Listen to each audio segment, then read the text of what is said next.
Zoom ini ada sekitar 129 peserta kurang lebih. Ada yang sudah saya tulis pertanyaan-pertanyaannya, barangkali ada yang mau open mic. Pak Januar mau tanya ini aja Pak. Ya. Untuk konsumsi menggunakan susu dan kopi itu sesuai standar dari PAUI bagaimana? Apakah diizinkan nggak? Konsumsi propolis dengan susu dan dengan kopi, Pak. Susu dengan kopi ya, Pak? Ya, jadi propolis campur susu untuk anak-anak atau propolis campur dengan kopi itu. Oh ya. Apakah diizinkan? Ya, silakan. Jadi anak kecil ini kan belum tentu suka dengan aroma dan rasa, Pak. Ya. Jadi mungkin campur dengan susu bagaimana atau campur kalau orang tuanya dengan kopi. Jadi propolis itu prinsipnya itu sebaiknya diminum dalam perut kosong. Jadi bangun pagi atau malam-malam mau tidur, itu paling bagus. Atau perutnya kerasa lapar.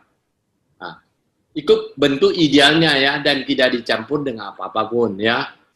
Tapi kadang ada cara kompromi kan, seperti anak nggak mau minum propolis, pokoknya dia nggak mau minum.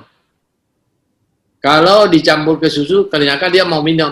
Nah, kalau itu pandangan saya adalah daripada dia tidak dapat khasiat propolis, ya berkurang sedikit tidak apa-apa lah. Ini nilai kompromi ya. Paham ya? Ya. Walaupun paling bagus dia minum propolis itu murni campur air atau kesanggung. Tapi karena nggak mau ya sudahlah, kita kompromi ya. Barangkali yang diterima hanya kadarnya 80%, 90% saja. Kenapa? Karena susu itu bisa mengikat zat tertentu. Susu itu punya efek, dia mengikat. Makanya orang keracunan itu biasa dianjurkan minum susu murni. Karena untuk mengikat protein-protein tertentu yang sifatnya racun.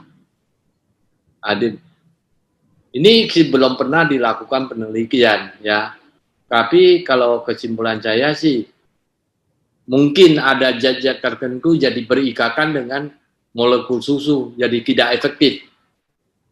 Nah, tapi karena nilai kompromi, daripada dia nggak mau minum sama sekali, nggak apa-apa lah, berkurang khasiatnya, berarti dosisnya yang kita tambahkan kan. Misalnya anak-anak standarnya harusnya minum 3 tetes, karena dicampur susu ya kasih 5 tetes lah. Begitu ya. Kemudian kalau terhadap kopi, nah kopi ini juga begini. Kopi itu ya memang pro kontra, ada yang bilang bagus, ada yang bilang kopi itu kan yang penjual-penjual kopi pasti mempromosikan bagus sekali kopi dan lain sebagainya ya. Nah, tapi dari sisi lain salah satu yang kita pahamin ada sesuatu yang menjadi gosong itu tidak ada bagusnya. Itu pandangan herbalis yang lain. Karena kopi itu kan digosongkan dulu ya.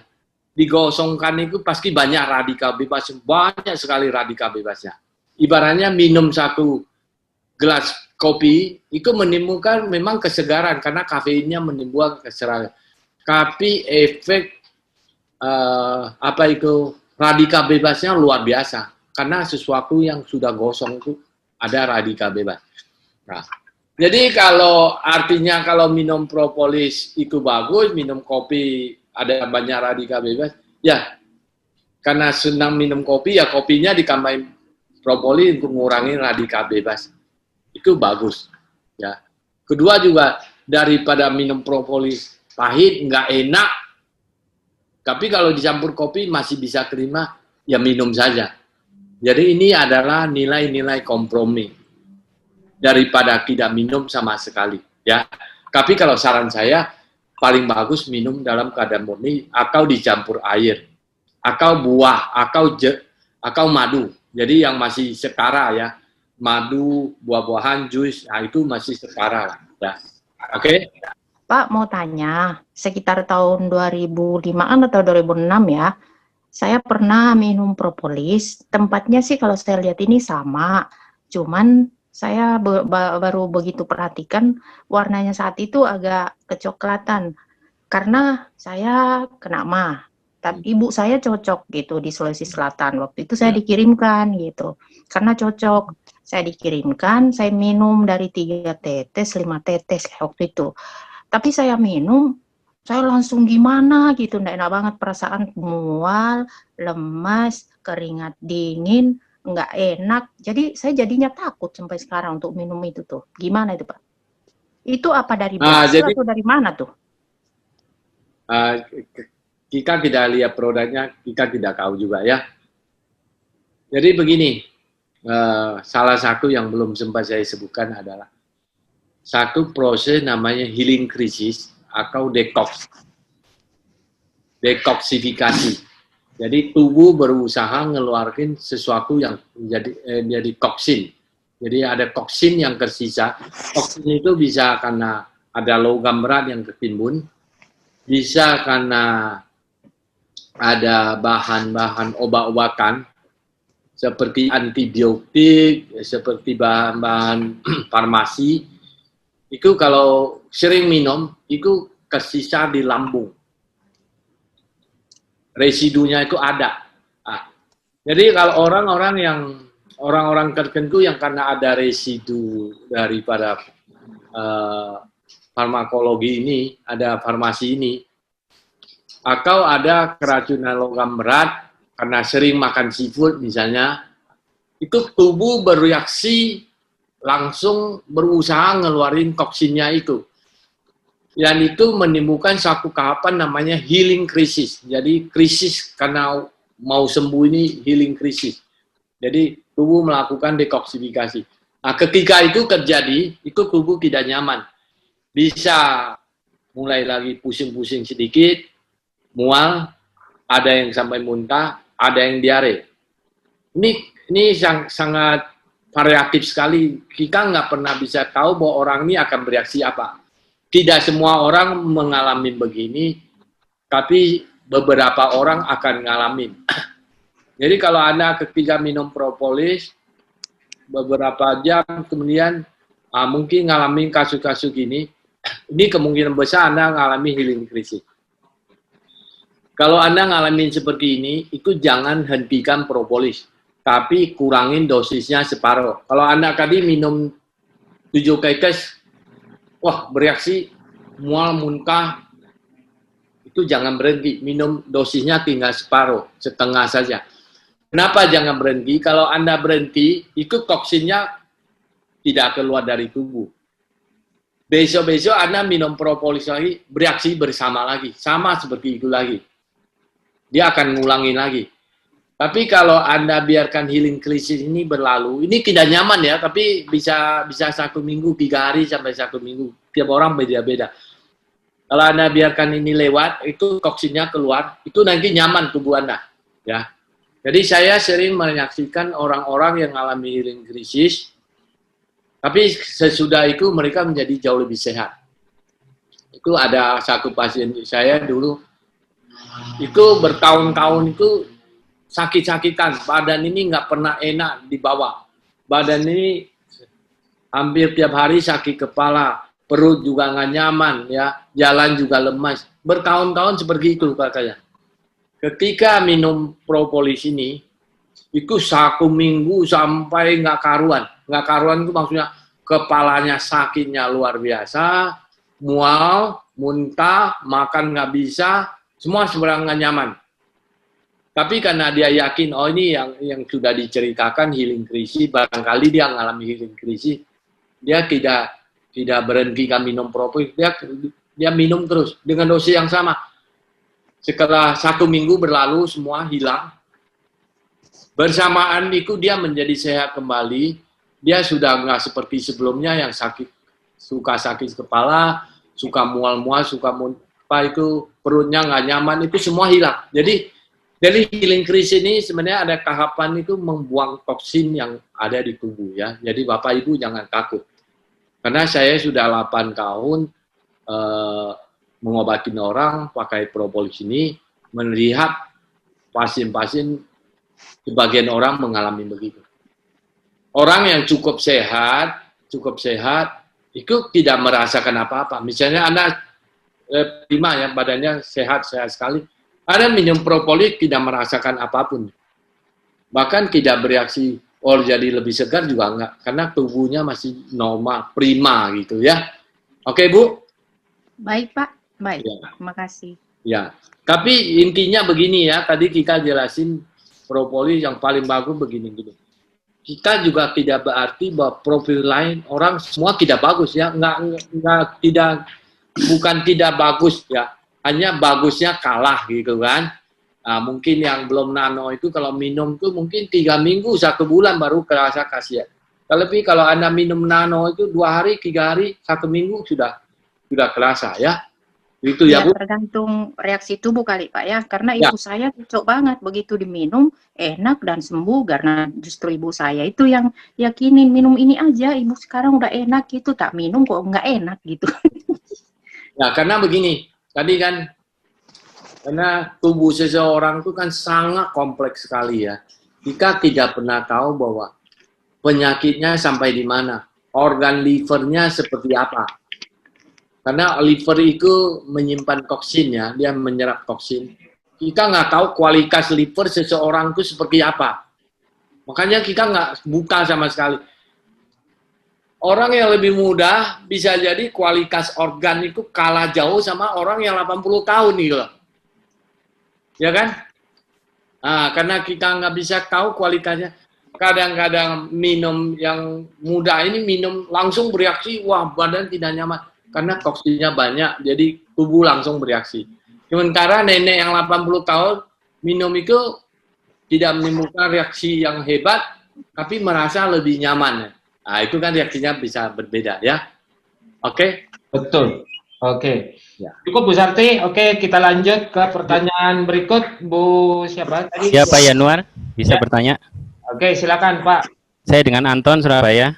Ya, selamat datang Surabaya. Monggo. Iya. Ini ada member baru, juga saudara saya, mungkin bisa lebih jelas. Ya, gini saya mau bertanya untuk ini kan saudara saya juga ada yang kena penyakit batu empedu. Nah, tadi kan di presentasinya tadi tidak ada untuk penyakit tersebut. Kalau untuk produk ini apa bisa menyembuhkan batu empedu? Ya, yang saudara saya ini sudah batu empedunya itu kecil dan sudah di ronsen. Sekitar sebesar batu pasir lah, serpihan batu pasir segitu. Apa bisa untuk produk ini dipakai untuk penyakit batu empedu? Terima kasih. Waalaikumsalam. Ya. Begini, dia kena batu empedu, kondisinya gimana? Sudah menimbulkan sakit yang sampai hampir pingsan begitu nggak? Iya, untuk rasa efeknya batu empedu itu sudah hampir sempat pingsan 2 kali itu. Jadi setiap malam itu kesakitan terus. Itu kondisi sekarang atau dulu pernah begitu? Sampai sekarang. Jadi udah 1 tahun 2 tahun ini jalan. Sampai sekarang belum sembuh. Udah cari pengobatan di lain juga masih sama, masih terasa sakitnya sampai sekarang. Ya sudah ke dokter? Sudah. Nah. Sudah di ronsen juga. Nah, itu jalan satu, ada 2 jalan, satu operasi, jadi dibuang kantong empedunya dibuang, selesai masalahnya. Ya. Gitu.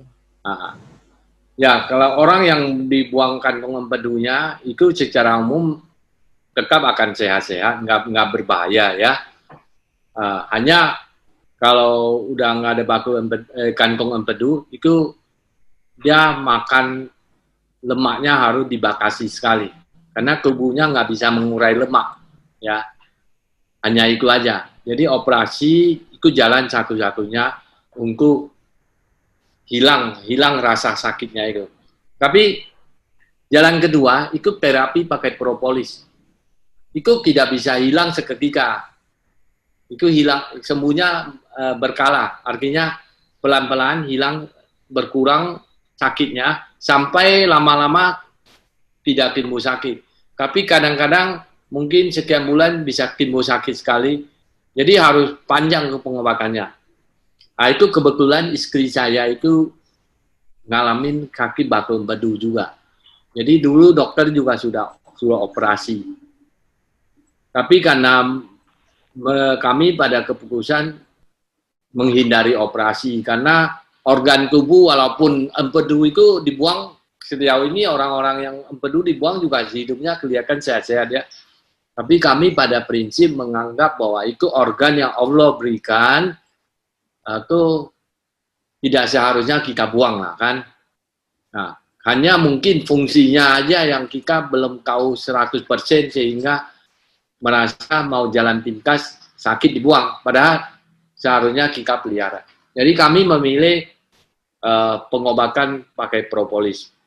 Cara pemakaiannya itu apa seperti yang sudah dijelaskan di...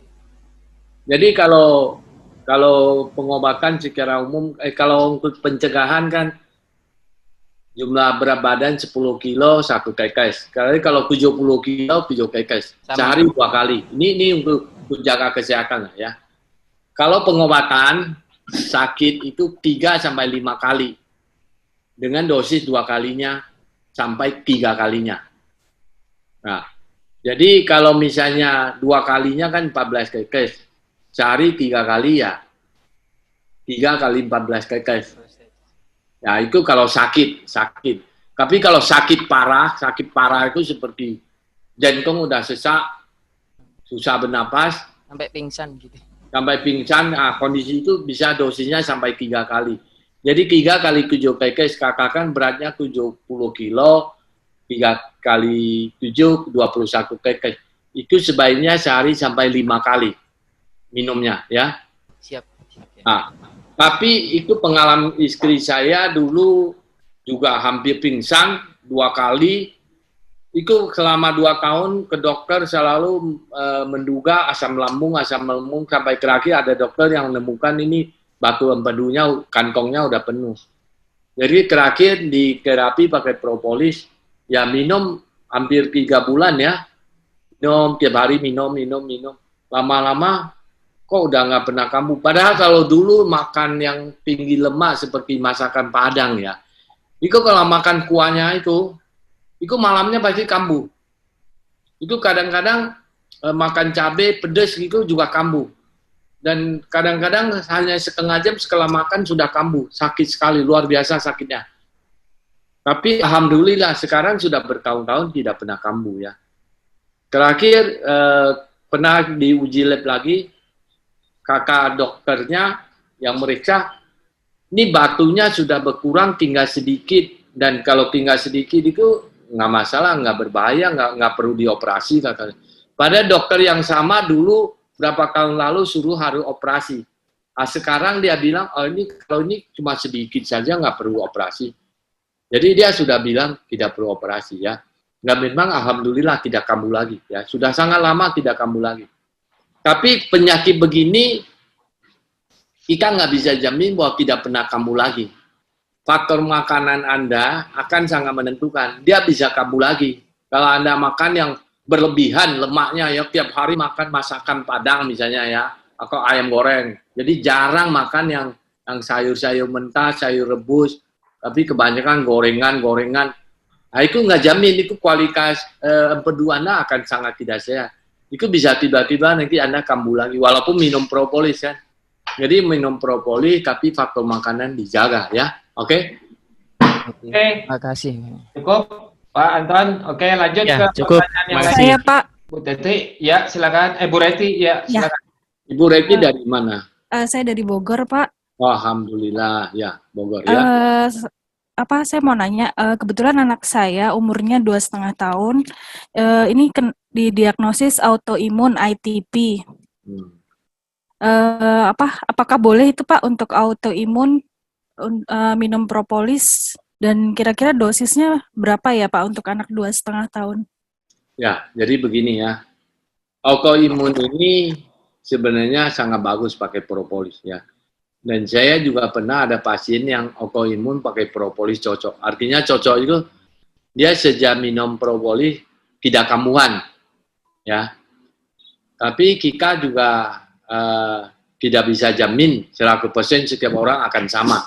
Karena autoimun itu adalah imun tubuhnya yang berlebihan bereaksinya ya. Dan itu tidak akan pernah sembuh, Bu. Itu sampai kapanpun mau pakai obat apapun tidak bisa sembuh karena itu genetik. Jadi propolis kalaupun bisa menolong hanya sejauh bahwa dia propolis memodulasi pengeluaran interleukinnya itu tidak berlebihan.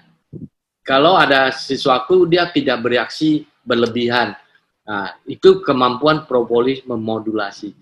Tapi saya tidak tahu karena ini penyakit yang agak langka dan kasusnya sedikit. Jadi pengalaman saya juga tidak banyak tentang autoimun ini ya. Jadi kalau ada orang konsultasi biasa saya sangat hati-hati suruh dicoba dulu ya, dicoba dulu begini ya. Karena ini saya belajar dari orang autoimun ya. Dikaisin dulu ke kulitnya Bu. Jadi di bagian jangan langsung diminum ya kalau autoimun. Dikaisin di bagian tangan saja, bereaksi enggak? Ya, oke. Karena ini nano ya, ini nano kalau dikaisin itu dia sebagian menyerap ke dalam kulit ke pembuluh darah ya. Ya. Jadi kalau dikaisin di kulit dibiarkan beberapa jam lah ya. Oh, tubuhnya tidak bereaksi apa-apa. Mulai dengan dicoba minum 1 tetes saja, jangan banyak, 1 tetes saja. Ya. Dia tidak bereaksi. Mulai besok dinaikkan berapa tahun? 2,5 tahun, Pak. 2,5 tahun itu 2 tetes saja. Mulai besok dinaikkan jadi 2 tetes. Oh, tidak bereaksi yang negatif ya. Berarti hari ketiga boleh Ibu 2 tetes sehari 2 kali saja. Ya udah. Itu boleh dicampur madu, Pak? Boleh campur madu, nggak apa-apa, semua boleh ya. Madu atau jus boleh ya. Nah, tapi sehari 2 tetes saja itu selama sebulan lah pakai normal begitu. Nanti kalau sudah agak lama, Ibu sudah merasa yakin ya, ini reaksinya bagus, dia menjadi lebih sehat, tidak gampang bereaksi, timbul autoimunnya timbul ya, kadang bengkol-bengkol ya. Enggak sih, jadi autoimunnya anak saya itu ITP itu jadi trombositnya turun, Pak. Oh, turun ya trombositnya ya. Ya, mudah-mudahan ini bisa meningkatkan trombositnya karena propolis itu salah satunya itu meningkatkan trombosit dalam waktu cepat. Ya. Jadi tapi karena dia autoimun ini kita agak hati-hati. Jadi jangan kasih dalam jumlah banyak dalam waktu singkat ya. Jadi hari ketiga kalau udah tidak bereaksi apa-apa, 2 tetes 2 kali sehari selama sebulan seperti itu aja. Nanti kalau sudah 1 bulan, kan dia nggak menimbulkan reaksi negatif. Nah itu boleh itu kalau dia lagi sakit, Ibu naikkan dosisnya ya, bisa 3 tetes ya, sehari 3 kali sampai 5 kali. Misalnya dia tiba-tiba batuk pilek, demam, itu kalau demam itu kan boleh sampai 5 kali sehari. Dari dosis yang 2 kali normalnya ya. Tapi sebelum Ibu melewati 1 bulan itu jangan buru-buru memakai dengan dosis tinggi ya Bu. Oke, begitu Bu Santi, Bu Riki ya. Reti, sudah? Itu melanjutkan pertanyaan Ibu Reti tadi yang mengenai autoimun. Autoimun itu kan macam-macam ya Pak. Nah, ya. salah satu teman saya dia autoimunnya itu adalah tiroid. Ya. Ya, tiroid. Okay. Ya, tiroid itu Pak. Itu kan juga kalau menurut dokter kan itu antara lain juga autoimun sehingga dia tidak yang tadi itu yang berlebihan menyerang diri sendiri sehingga berat badannya dalam 2 bulan turun 10 kilo dan nggak terasa dan lain sebagainya. Nah, sekarang dia sedang mengkonsumsi Pitium 4 ya Pak ya, kalau nggak salah itu obatnya. Jadi untuk menetral atau menahan supaya tidak autoimunnya nggak menerus-menerus, jadi lupa gitu kan dia nyerang terus. Nah, apakah kondisinya sekarang sedang mengkonsumsi obat yang autoimunnya yang tiroid itu boleh diberikan propolis Pak, dicampur juga. Kenapa? Karena kan yang obat-obat yang dia minum itu adalah untuk menghentikan si itu yang imun yang menyerang tubuhnya sendiri tuh, karena dia beberapa bulan sekali kan juga harus cek lab ini itunya saya lupa lah ya TSH apanya itu kan dilihat ya Pak ya. Nah saya rasa kalau memang ini bagus dan bisa ya Pak ya, mungkin juga nanti apakah Pak Awi akan ada penelitian lab lebih lanjut.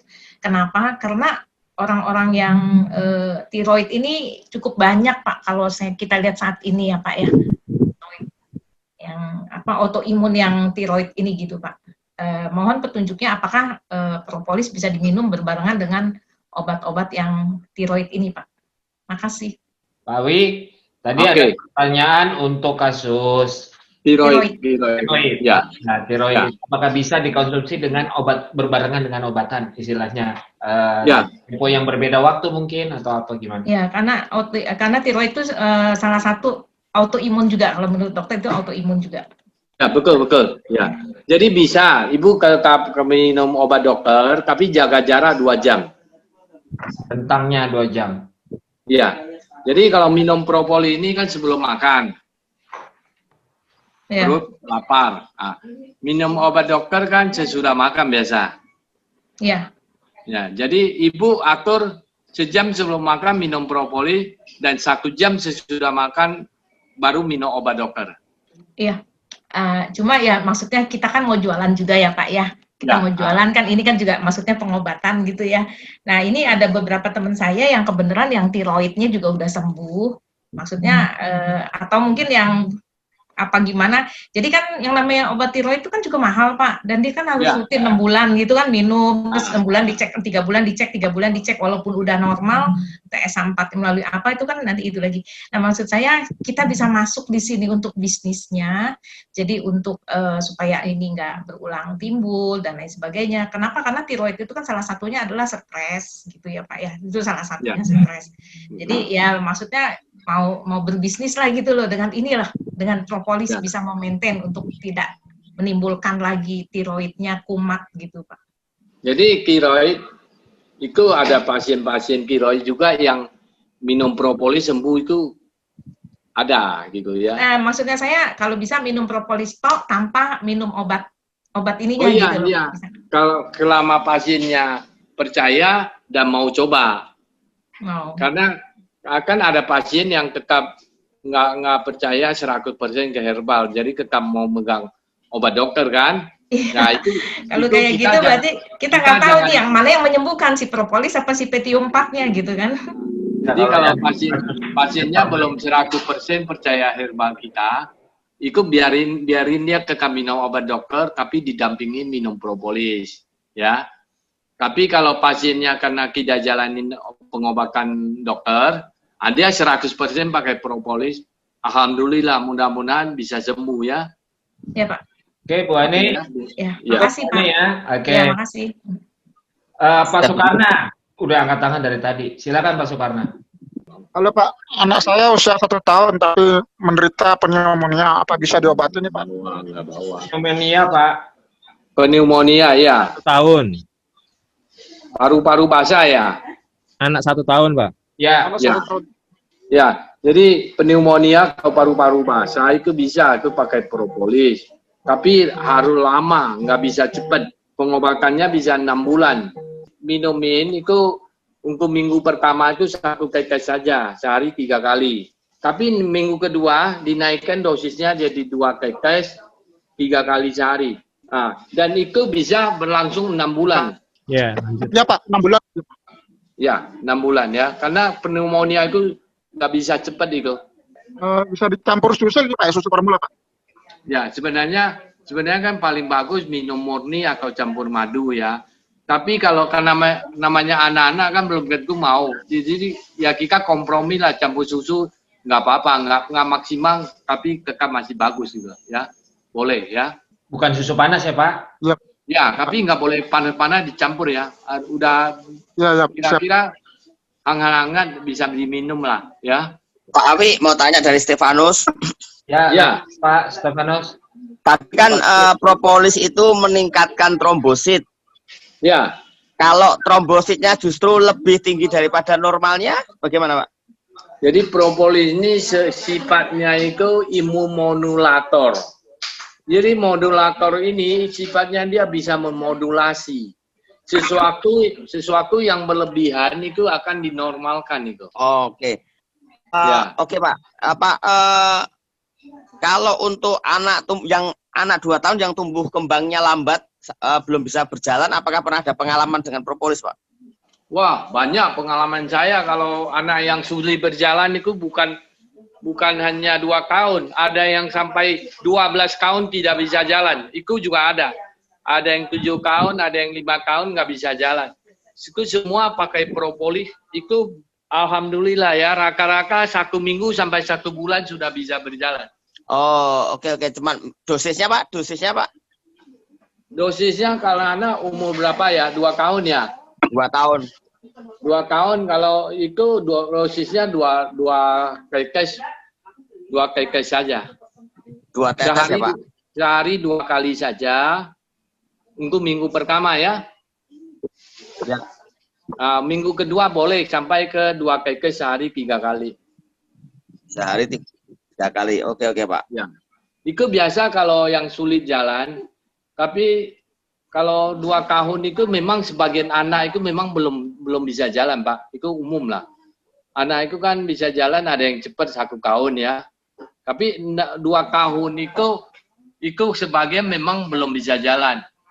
Jadi sebenarnya belum perlu terlalu cemas. Kalau 3 tahun nggak bisa jalan itu baru masalah.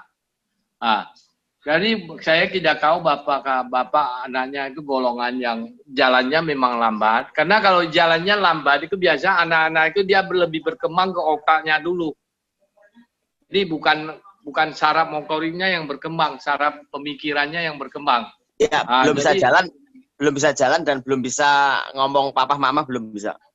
Belum bisa ya. Oh, berarti itu memang ada keterlambat saraf motorik. Kabar Pak itu Pak. Ya. Kalau yang sekarang motorik terlambat begini, nggak bisa jalan juga nggak bisa ngomong, ini memang bisa bantuan dengan propolis, Pak.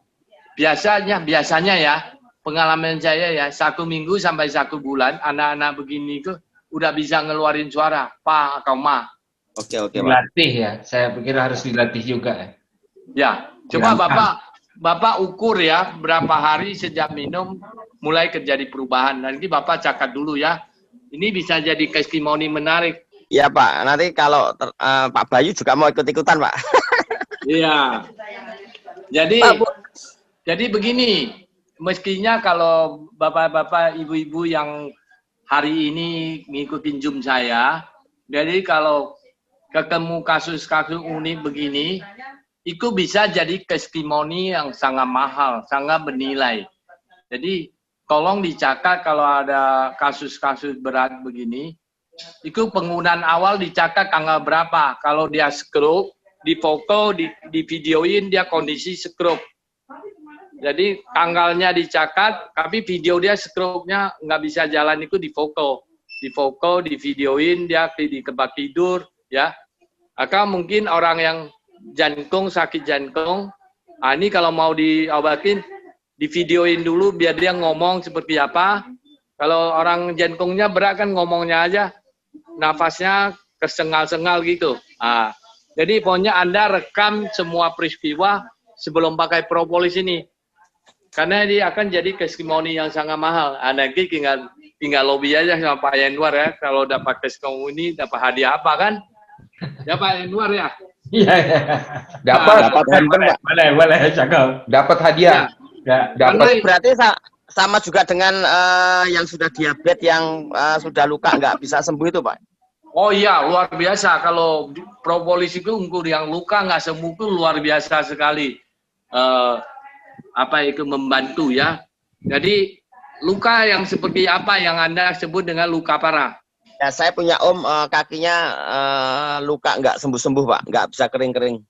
Sudah berapa lama? Mungkin sekitar 2 tahunan lah. Oke, udah membusuk-busuk? Ya, sepertinya begitu. Udah kelihatan tulangnya? Cuman dibungkus aja Pak, setahu saya. Oh, ya itu sebenarnya nggak boleh dibungkus terus. Bungkus terus nggak bisa kering itu. Itu saya pernah punya pengalaman pasien yang 8 tahun sudah membusuk, disuruh operasi, disuruh amputasi. Itu masih bisa sembuh kering. Jadi kalau diminum ya Pak? Diminum ya, bukan ditetesin ya? Diminum dan diolesin. Ya Pak. Oke Pak. Nah, ini cara olesinnya jangan salah ya. Cara ngobatin orang gangreng itu namanya gangreng ya. Gangreng itu asal pada artinya segala tingkatan gangreng itu bisa diobatin. Dari yang baru gangreng luka pertama sebulan 2 bulan nggak sembuh, sampai yang bertahun-tahun sampai sudah disuruh amputasi. Jadi udah kepukulan amputasi itu adalah kondisi yang sudah paling berat. Itu tetap insya Allah bisa membaik. Ya, jadi jangan, kalau ada yang mau amputasi bilang jangan amputasi dulu. Karena sekali amputasi sudah dia nggak bisa kembali kan anggota tubuhnya. Jadi kalau ada orang yang mau amputasi bilang jangan amputasi dulu. Kasih waktu 1 minggu untuk tes. Lebih baik ditetesin di bawah lidah langsung atau dicampur air, Pak? Itu minum harus campur air, ya. Kemudian cara menangani lukanya itu jangan salah. Jadi itu harus dicuci pakai air garam atau air NaCl.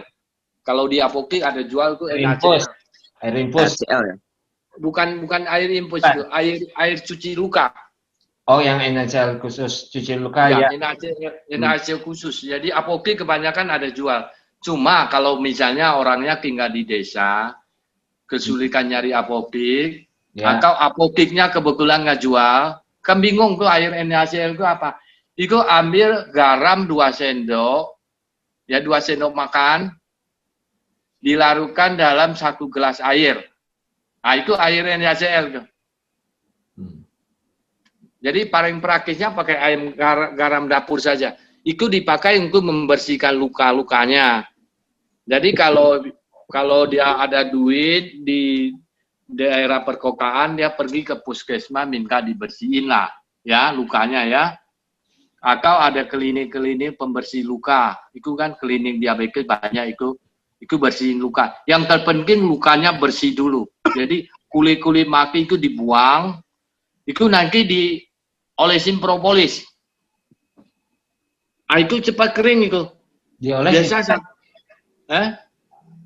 tetes oles. Ya, kalau permukaan lukanya sangat banyak kan harus dioleskan, Pak. Nggak bisa kekes lagi kan. Kekes kan tidak bisa nutupin semua permukaannya. Kadang-kadang kan satu punggung kaki ini semuanya kena lukanya. Jadi harus dioleskan. Oke, lanjut aja, Pak. Oke, lanjut. Ya. Stefanus cukup ya. Lanjut dengan Bu Milka. Ya, Bu Milka, silakan. Pak Awi, sore. Ya, sore Bu Milka. Tolong tanya ini, kemarin waktu diarahkan itu dikatakan bahwa wanita yang tidak hamil pun bisa. Nah, keponakan saya tuh sudah 9 hampir 10 tahun ini tidak bisa punya anak. Divonis dokter dari yang perempuannya itu sel telurnya kurang aktif lah, kering gitu. Nah, kalau untuk propolis ada efeknya enggak ya Pak? Tolong Pak. Ya, jadi propolis ini memang membantu banyak pasien yang pasangan yang tidak subur bisa hamil ya. Yang ada yang 4 tahun nggak bisa hamil, ada yang 7 tahun nggak bisa hamil, itu banyak ya. Tapi kondisi pasiennya kan kita tidak tahu sebenarnya masalah terberatnya di apanya. Jadi kita tidak bisa jamin. Perempuannya Pak, di rahim perempuannya. Oh, setelurnya ya. Nah, jadi kalau memang ketahuan perempuannya saja yang minum propolis. Cukup minum 3 kali, berat badannya berapa? Misalnya 60 kilo, ya 6 kekes kan? 50-an lah, kecil kok. Oh, 50-an. Anggap 55 kekes kan? Nah, dia minum dosisnya 2 kali. 2 kali sampai 3 kali lah. Tapi dosisnya 50 kilo, dia minum 2 kalinya. Jadi 10 kekes ya. 10 kekes sehari 3 kali. Pak Awi, untuk minum propolis itu lebih baik mana ditetes lidah langsung diminum, dikasih air putih, atau ditetes di botol, kita kocok gitu, jadi supaya tidak kena benda logam, baru diminum, bagus mana Pak? Nah, tadi Pak Awi kan minum, contohnya kan, Pak Awi tadi kan minum pakai ditetes begitu langsung baru minum air putih. dengan minum di air putih dicampur atau langsung di lidah? Tadi saya sebenarnya sudah jelasin bahwa kalau dia sakit jantung dan stroke, itu paling bagus di bawah lidah, ya, jantung dan stroke. Untuk penyakit lain-lainnya, itu dia campur air saja, minum. Terima kasih Pak Awi. Oh iya, sama Bu Milka, sukses ya Bu. Kalau amandel itu sangat ampuh, jadi nggak usah operasi. Kan biasa orang sekarang suka operasi amandel. Amandel itu buka mulutnya dikekesin saja. Oke. Biasa hanya 2 hari, 3 hari sudah kempes.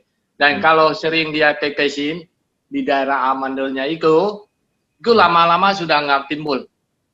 Kalau netesnya kena lidah dikit, ya nggak apa-apa sebenarnya. Bonus lah ya, tetap harus ya bonus ya, bonus. Targetnya amandelnya ya Pak? Ya. Oke. Yang jelas kalau amandel itu ampuh ya. Ya. Kalau untuk TBC Pak, takaran minumnya gimana Pak? Nah, TBC itu pengobatannya juga lama. Lama, ya. Karena paru ya Pak? Ya, lama, bisa sampai 6 bulan. Dan harus rutin, nggak boleh kepupus-pupus ya. Kalau kepupus-pupus itu kayak ngulang lagi. Iya, betul. Ya, jadi kalau TBC itu pastikan minum 3 kali sehari dengan dosis 3 kali berat badan. Jadi berat badan misalnya 60 kilo, kan 6 kekes. Nah, dia minum 3 kalinya. Jadi 18 kekes. Sehari 3 kali, terus rutin aja. Oke. Baik Pak, kalau untuk sinusitis Pak? Sinusitis luar biasa cara penanganannya. Dikekes ke hidung. Langsung tetes hidung, seperti gurah ya. Pak? Seperti gurah. Ini saya punya video orang sinusitis. Coba saya bisa share, mau nonton nggak? Mungkin menyusul aja Pak, dikirim ke kami dulu videonya Pak. Oke. Andre, ke Pak Andre ya. Oke, terus? Jadi caranya itu kalau sinusitis dikekes ke hidung, posisi tidur ya, posisi tidur dikekesin 2 kekes. Ya sehari mau 2 kali atau 3 kali kekes, enggak apa-apa. Yang jelas kalau makin sering kekesin makin cepat sembuhnya. Oh gitu. Ya, mau sekali sehari cuma sekali ya sembuhnya lebih lambat saja. Pak, untuk penderita 80 penderita hipertensi usia 83 tahun gimana tuh Pak? Ini juga asam urat gitu. Jadi kalau hipertensi obat nih, amlopidin sama alovar sama pirosicam 10. Jadi kalau tensi itu kalau ada 2 golongan, karena satu karena dari genetiknya, tensinya memang bawaannya tinggi terus. Itu normalnya bagi dia begitu tingginya. Kedua itu bisa karena dari faktor memang generatif ya. Generatif ini karena faktor usia, kemudian faktor makanan, lifestyle segalanya. Nah, kalau dia karena faktor genetik itu propolis nggak bisa bantu itu.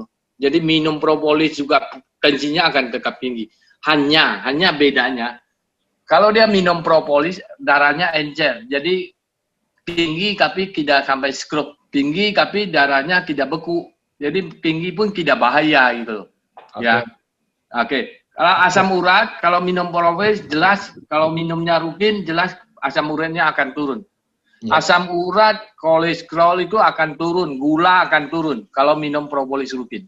Oke, mohon dijelas seputar budidaya lebah dan kerjaan propolis sebagai bahan baku utama. Oke, mohon dijelaskan Pak seputar budidaya lebah ini terkait dengan ketersediaan propolis sebagai bahan baku utamanya. Takut stoknya keputus ya Pak? Ya, sepertinya begitu Pak.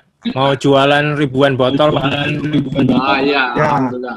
Jadi insya Allah Brazil itu pemasok besar propolis internasional. Jadi mereka budidayanya sangat besar-besaran di dalam hutan Brazil. Jadi Bapak nggak usah khawatir karena sampai 100.000 botol itu propolisnya cuma pakai ratusan kilo. Jadi sementara kapasitas produksi propolis di Brazil itu sudah ribuan ton setiap bulannya. Jadi nggak kelihatan ya, Pak. Ya, jadi kita nggak usah khawatir dengan stok yang mereka. mereka budidayanya sudah sangat profesional. Jadi di dalam hutan Brazil, tapi dibuatkan peti-petinya. Tapi besar-besaran, karena mereka pemasok propolis terbesar dunia. Oke. Jadi tidak diragukan ya Pak, nggak usah khawatir ya. Oke, kurang tidak usah khawatir. Seperti itu Pak Peter. Oke, teman-teman seluruh Indonesia, saya pikir kita segera menyudahi. Cuma sebelum sudah, kita sedikit ada satu sesi lagi, yaitu kita akan undang Bapak Samuel untuk menyampaikan dari pihak manajemen untuk sebelum kita tutup acara ini.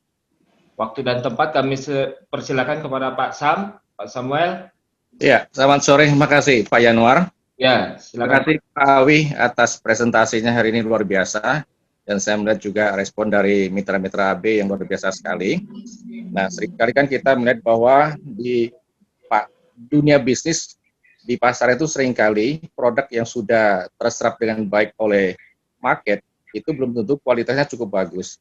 Nah, di sisi lain, kadang-kadang ketika ada suatu produk berkualitas sangat tinggi, itu belum tentu terinformasikan dengan cukup baik ke masyarakat, ke konsumen, sehingga masyarakat belum mendapatkan yang terbaik ini. Yang mereka dapatkan itu yang kualitas cuma biasa-biasa saja.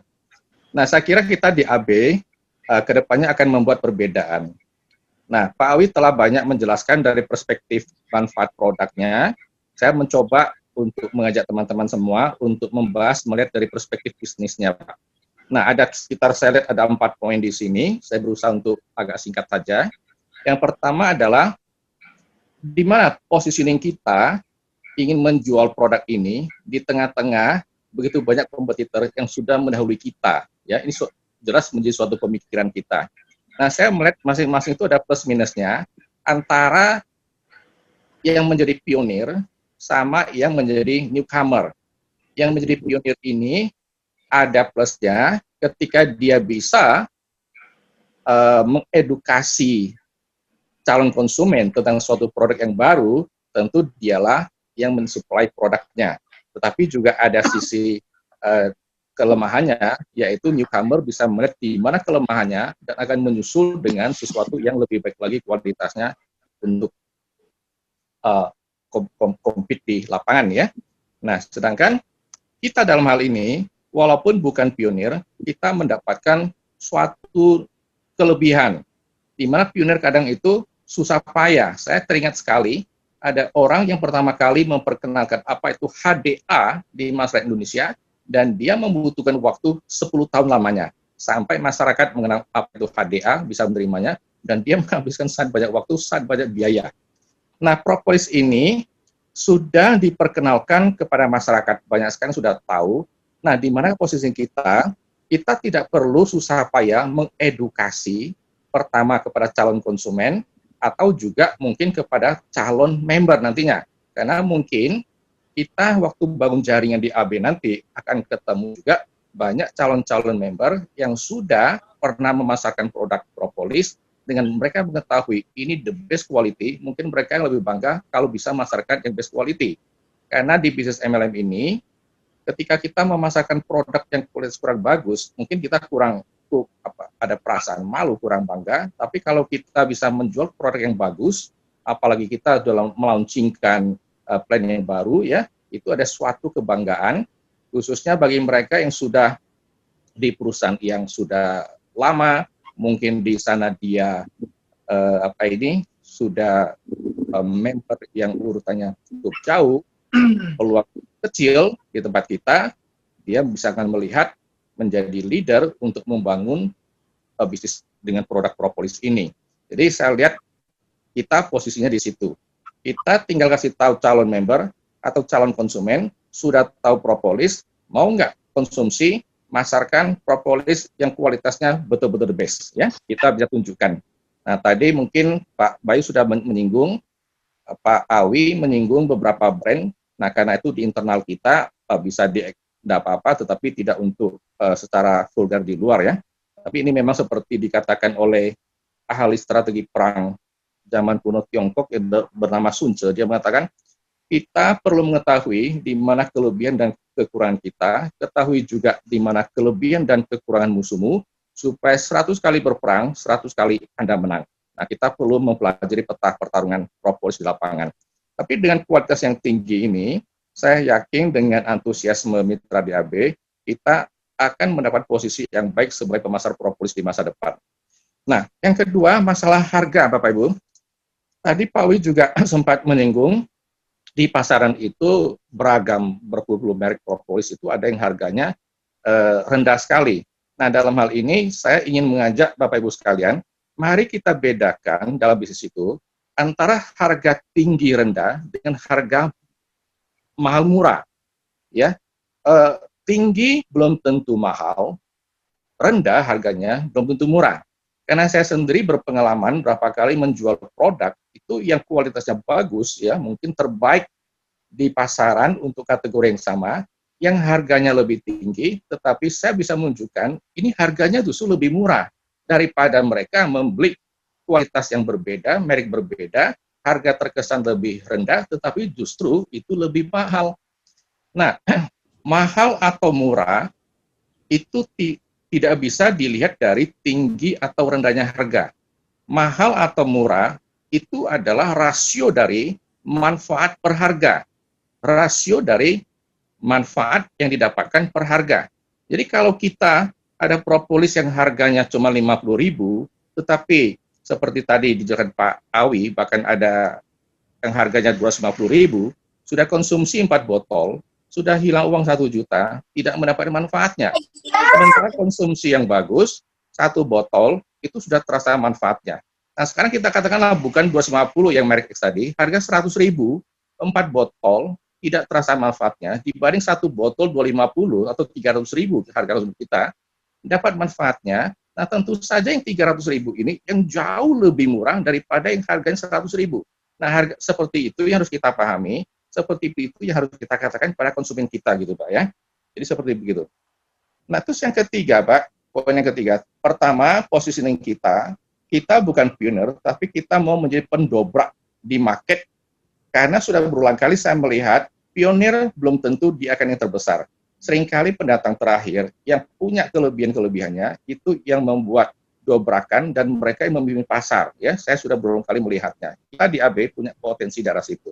Yang kedua tentang harga, kembali ingat Bapak Ibu, harga kita memang lebih tinggi, tetapi harga kita justru lebih murah karena melihat rasio manfaat per harganya.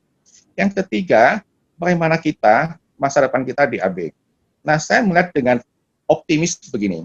Saya mempelajari masa lalu AB, di mana masa lalu AB ketika belum menjual produk yang fokus di bidang kesehatan, ya, contoh Pak Sutri, yang kedua itu Vivolive ya untuk detox ya dan slimming. Dengan produk kategori itu saja, oleh para leader dan mitra-mitranya itu bisa membuat terobosan dengan omset double digit dengan angka belakang M. Dan sudah menghasilkan begitu banyak leader dengan income besar, dengan reward ya bahkan sampai kayak Pak Bayu 9 Mercy bahkan ke 10 dan plus 2 villa, itu luar biasa. Nah bagaimana ke depannya? Saya melihat kalau kita solid kerjasamanya, antusiasme tinggi, saya melihat ini prospektusnya akan lebih baik lagi Bapak Ibu sekalian. Kenapa? Karena rata-rata MLM yang kita lihat itu bisa besar sekali, itu banyak sekali ditopang dengan produk-produk health food berbasis kesehatan. Nah, AB ketika belum masuk ke situ saja sudah bisa besar, saya yakin ketika masuk ke bidang ini, segmen ini potensi lebih besar lagi. Karena gampang begini Bapak Ibu, beberapa minggu yang lalu saya pernah cerita bahwa menurut WHO, per 10 penduduk di dunia ini, ada 1 yang masuk kategori sehat, ada 1 yang masuk kategori sakit dalam pengertian terkapar, tetapi sisanya yang 8 ini atau 80% manusia, walaupun terkesan tidak sakit, tidak terkapar, tapi mereka sebetulnya tidak masuk kategori yang betul-betul sehat. Ada yang darahnya ketinggian, ada fungsi ginjal mungkin sudah berkurang 30%, ada yang jantung tersumbat 60%, segala macamnya. Mereka beraktivitas, tapi mereka ini kelompok yang riskan untuk menjadi terkapar di kemudian hari. Nah, sepanjang berapa jam Bapak Ibu yang harus kita sadari, Pak Awi banyak cerita tentang manfaat propolis dan banyak pertanyaan itu adalah untuk kelompok yang seperti kategori 10%. Sudah begini, sudah begitu, segala macamnya. Itu betul.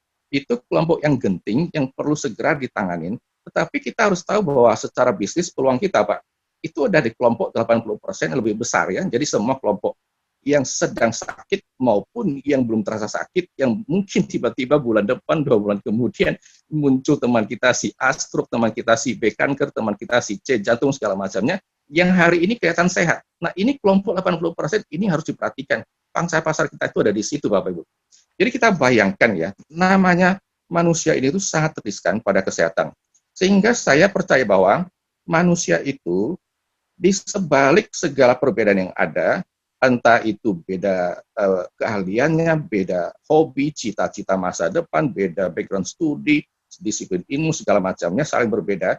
Tapi saya percaya bahwa itu ada 2 bidang yang bisa diarsir, bahwa semua manusia punya kesamaan ini minimal, yaitu sama-sama ingin punya penghasilan, dan sama-sama tidak ada orang yang ingin miskin sekaligus sakit, tidak ada. Rata-rata orang pasti ingin makmur dan sehat, dan kita di AB bisa menawarkan kedua-duanya bagi setiap manusia yang pasti punya kesamaan di 2 bidang tersebut. Nah, kalau kita bicara kesehatan Bapak Ibu, kenapa segmennya besar sekali? Kalau kita lihat sekarang ya, setiap hari tanpa kita sadari Pak, kita jangan concern hanya kepada yang sudah sakit. Kita harus concern kepada yang selain sakit juga yang masih terkesan sehat. Ini penting. Setiap hari tanpa kita sadari, kita itu menelan begitu banyak racun. Dari mana sumber racun itu? Kalau rokok sudah jelaslah disengaja. Bagaimana yang tidak disengaja? Untuk memilih makanan yang betul-betul sehat itu susah. Daging itu mungkin ada hormon apa yang disuntikan, ada segala macamnya ya. Kemudian tanaman di pestisida segala macamnya. Oke. Kemudian gimana dengan misalnya lingkungan, Pak? Udara semakin tercemar. Khususnya kota besar, ya. Ini poin ketiga saya. Khususnya kota besar, Jakarta itu pernah menjadi kota terpolusi sedunia. Itu kira-kira berapa bulan yang lalu, di seluruh dunia, Jakarta adalah kota yang paling kotor udaranya. Nah, seperti begitu. Terus, bagaimana dengan lingkungan kita? Kita mungkin tahunya sebatas handphone ada radiasi, segalanya. Tetapi ada hal yang kita mungkin nggak sadar, ketika kita naik kendaraan, naik mobil misalnya, itu pernah dicek secara biofisikanya, sebetulnya tubuh kita itu perlu menyerap medan magnetik bumi. Tapi ketika kita naik kendaraan, medan magnetik bumi yang terserap oleh tubuh itu tersisa tidak ada separuhnya karena efek dari mobil itu. Bagaimana dengan misalnya tanpa kita sadari lampu yang kita pakai sehari-hari? Itu dulu tetangga saya itu ada ahli jantung. Saya tuh awalnya nggak ngerti kenapa setiap malam saya lewat depan rumahnya itu nggak menyalakan lampu neon, dia pakai lampu khusus. Nah, ternyata lampu neon yang kita pakai sehari-hari itu berefek kepada jantung kita. Nah, hal kayak gini kita orang nggak ngerti. Nah, katakan semuanya, kalau itu bisa kita atasi, Bapak Ibu. Ada satu hal yang mungkin kita tidak sadar, setiap hari kita perlu bernafas. Nah, kita butuh oksigen. Oksigen ini sendiri dalam prosesnya, itu residunya, itu menimbulkan oksidasi. Dan itu tidak mungkin bisa kita hindari, tidak mungkin kita tidak bernafas, itu akan terjadi seperti besi berkarat. Nah, terjadi oksidasi dalam tubuh kita, ini akan merosotkan kesehatan kita. Nah, oleh karena itu, kita gimana pun juga, selagi masih sehat setiap hari, kita harus memasukkan juga makanan yang menyehatkan, menetralkan. Karena kita nggak bisa memasukkan pasti banyak racun setiap hari. Betapa bijaknya kalau kita juga memasukkan makanan yang menyehatkan kembali. Nah, sedangkan propolis ini misalnya, tadi disebutkan Pak Owi, ini salah satu sumber yang paling kuat antioksidannya untuk bisa menetralisir proses oksidasi yang setiap detik kita bernafas, oksidasi terjadi. Itu loh, kadang-kadang kita nggak ngerti tentang bagaimana cara memelihara kesehatan.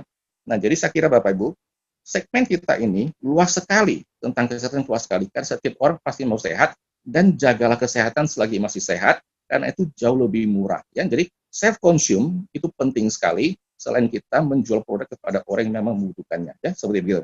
Propolis kita sudah the best saat ini ada di Indonesia.